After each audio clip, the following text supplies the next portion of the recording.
Ranking Member Westerman. It is my honor to welcome and introduce Chelsie Miera to the forum today. Chelsie is a native of Fruita, Colorado, and attended Colorado's land grant institution, Colorado State University, graduating magna cum laude. She currently serves as executive director of the West Slope Koga Oil and Gas Association and has been in that position for about a year and a half, where she has seen some of the most negative impacts on jobs and the economy from the Biden ban firsthand.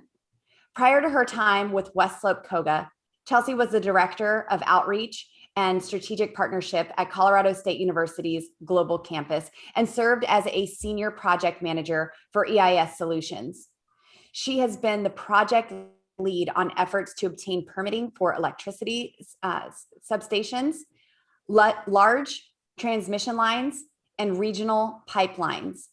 Chelsie is truly an expert at building coalitions to help clients shape public policy and cultivate community relationships at the local, statewide, and regional level, which gives her additional expertise and insight for this forum and current issue.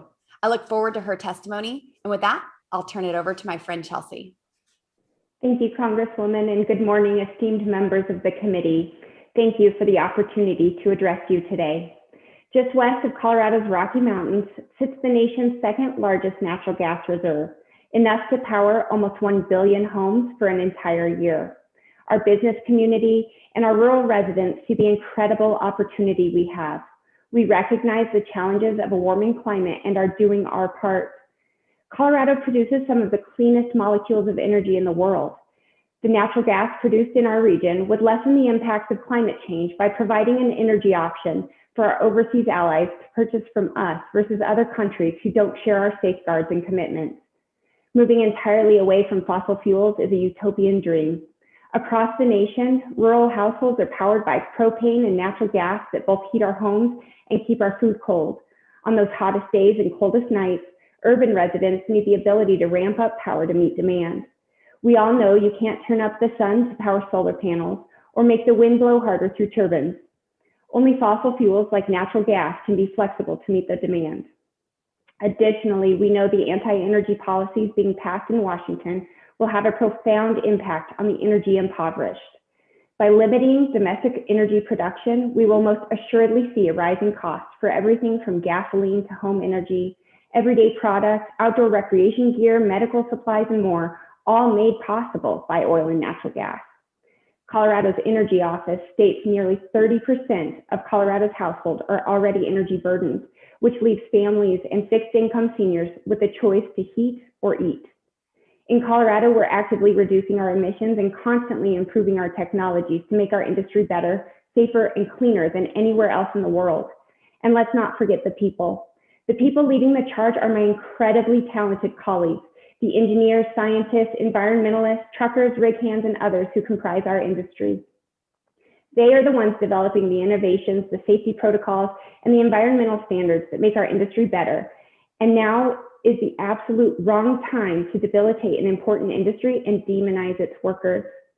My charge to the leaders of this country is to put the politics aside and work together to lessen impacts on the climate, and banning this important industry and taking away jobs of hundreds of thousands of American workers is the wrong approach.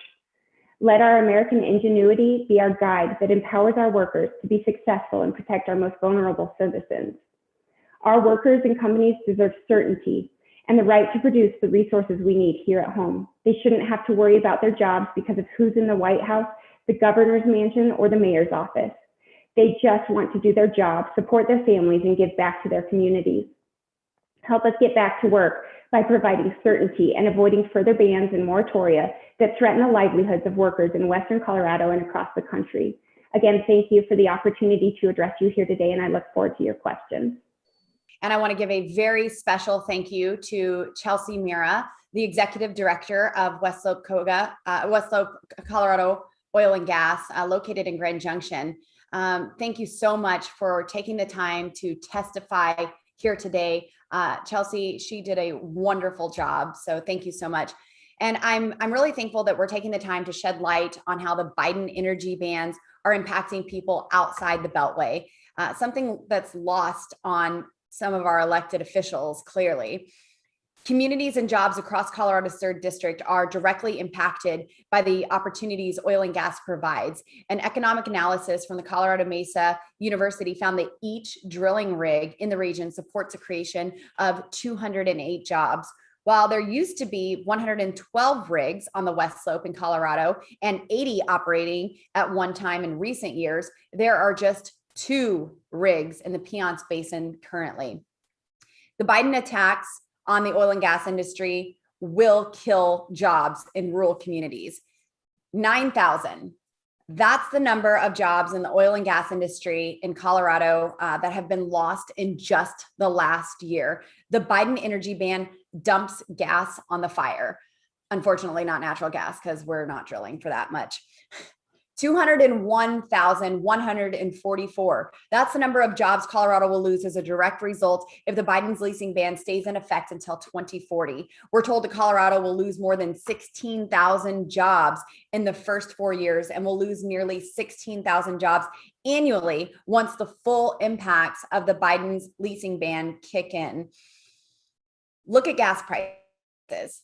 Last week, I stopped at a gas station in Colorado where gas was $4.05 per gallon, $4.05 for a gallon of gasoline. Just yesterday, I saw that grocery store prices are going up significantly because of high gas prices. Small businesses will have to raise their prices after they're already struggling during a pandemic to keep their doors open and to get customers in. And now their customers suffer. And I know that they don't want to impose those prices on them, but this is a direct result of these horrible policies. This is the same pattern we saw in 2007 and when that recession began, which resulted in more than 2.5 million job losses.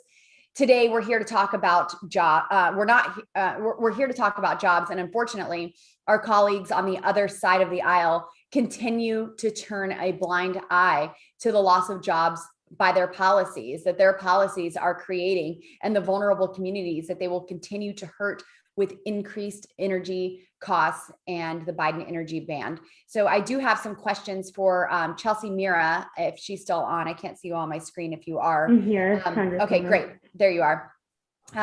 Administration officials claim that quote, clean energy, end quote, jobs will be able to replace the ones lost in the oil and gas industry, not to mention the job losses from coal and mining industry as well. Perhaps more jobs will be created when wind towers break down and those turbines are being put inside the long wall in our coal mines. That was interesting to learn because that's what's happening in Western Colorado right now. So can wind and solar jobs really replace jobs in both the long-term and short-term that are estimated to be lost from the oil and gas industry should these types of attacks continue? Renewable jobs pay significantly less than fossil fuels, and there are much less of them, correct? You know, that's true, Congresswoman, and I'm sorry, my speakers went a little crazy on me. So if I'm not super direct in answering your question, that's why. You know, there is this effort to transition, and while right now I think all jobs should be supported, right? We should be supporting oil and natural gas jobs, renewable jobs, whatever exists out there. This is the time to support all jobs. Unfortunately, what we saw over this last year in Colorado, we're being told to transition to these renewable jobs, which you're correct, don't pay to the amount, don't have the amount of benefits and aren't as plentiful as some of our natural resources jobs and our natural gas jobs. But a Colorado company that creates wind turbines, it's not a Colorado company, but has 3 locations across Colorado, were unfortunately made to lay off over 450 employees in February. And that was after an initial round of layoffs of 185 in November last year. So we're being told to transition to these jobs that just don't exist at this point. And it's just extremely demeaning. It also doesn't provide the same resources and tax revenues to our local communities we heard before, and fire department revenues and education, water quality projects like that. And so there's just a gap there that's not the reality that this administration would like to be be a real situation. Awesome. Thank you so much for that. And I would love to submit more of your written testimony into the congressional record. I have to go vote. So I'm sorry that our time is cut short, but thank you so much for being here, Chelsie. I appreciate you so much, Ms. Miera, and I look forward to seeing you at home, and hopefully we can work together to address what's really going on with these Biden energy bans. Thank you so much for your expertise and for your testimony here today.